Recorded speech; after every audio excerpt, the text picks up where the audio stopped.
Union Territory Khaktana, Manipurgi Warashin Puropangam Kuki leadersing. Tha Sigitara Marida Gitara Falva Silong the Pangtoki Bakuki losing Singi Mifamna. Manipur the Togi by Hinsagi Todo Watogasi Warashin Puroknabagi Amatangara Balambidi. Kuki Singi Oba Union Territory Amasembana Oigani Haina Amata Oina Ware Blokre. Numit whom the Pangtoki Bakuki losing Singi Mifamadu that Tongan Kuki Civil Society Organization CSO Singi. Losing Basing Sarukyaki. Miam the housing Manipur the Togi by Iranga Siga Mari Lenina. Lanai Oina Warashin Giwari Sanana. Individual negotiation taudana ba amata oina ware blauki amadi Manipurgi irang asigi matangda kanagumba proof asigi lup natraga lanai miyoi singna wari sanadana ba akan ba wafam thambaga loinana karigumba wari sanaba yauramba tarabasu madu lanai oina laugani wari edu kuki proof ki oina lauro amadi wari sanabada yauriba sing social boycott tawgani hainasu ware blauki mifamadu da kukizo council bu sogana ba ware blauki adubu mifamadu na Manipura NRC sana hanabagi wafam budi reject tawduna Manipur lenga ki makada NRC sana naba processing lokalakpabu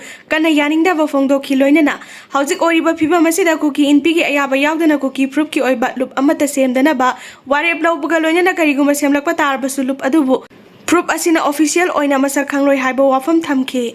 Kanglon kaina salariba boarding hostel sing akan ba miyeng changlagani aksu iramda Manipur su nong manowagi missing hengalakpana mama mapa oiba kayana masamasu sing siam na ba honarakpa matamda makogi mathau kaidana ba amadi makhoida yelaktana ba masamasu singbu boarding house hostel da thamba si sanabi ama oina kana tawnarakli masigi khudong chaba lauduna miyoi kayana boarding hostel asi sendanfam oina launaraktuna Niyom kaina mapam khudingi boarding hangdoknarakpa sina matam-matamgi angang mahairoisingi oiba wathok kaya leptana thoktuna lakli hiramasiga mari leinana All Kha Kanglei Students Union akan bam yeng changlagani haina union asigi Publicity and Information Secretary na khudyek piduna thadorokpa cherol amana khangalakli cherol asina makha taduna boarding hostel ama salaiba habasi angang kyagi punsiga mari leinari bani angang singi yaifana bagidamak amadi makogi tungi punsida hena fana bagidamak boarding hostel sing salaina ba NCPC arna tongana guideline kya semduna thamli bani adubu hariba guideline sing asi karisu thoksadana miyoi kyana boarding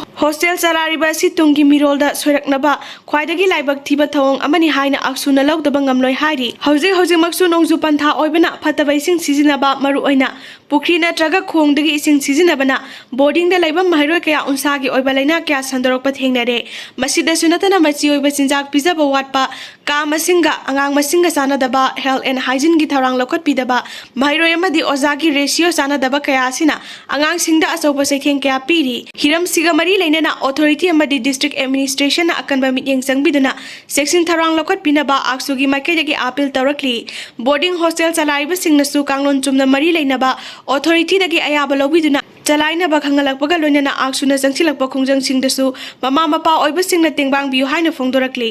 Jangjarakadavani KCP PWZ Reactionary Sogatpa TG Higher Secondary School ki Principal Amadi Council ki Chairman Jangjarakadavani Haina Kanglaipa Communist Party KCP People's War Group PWZ Market Center na thadorokpa chirol amana phongdorakli Lup asigi Central Media Coordinator Secretary Comrade Lenin Maitena thadorokpa chirol amana hai iramda masida khusem gi oiba kanglup ki irang asina maram oiraga opportunity singna magi oiba hainazaba masak mawong singda khudong chaba lawba miyamna mayek sengna uri tangka kyadagi hauna communist base oiriba loop asigi ming sizinaduna amadi loop asi saduna sengkhai thumkhai toriba singda mateng pidana ba kayarak haikraba matung neo imperialist India amadi makhogi vampire missionary singna thadokpa huiroi singda TG Higher Secondary School ki principal amadi kosem ki chairman na hakthengna tengbang lamba haksinna lawi Marcus Doctrine da yumpham thonduna loop asina hek phonglokpadagi khunai ama mapung phan bada education asi maru oina lobana education sector da akanba miyeng thamduna lakhi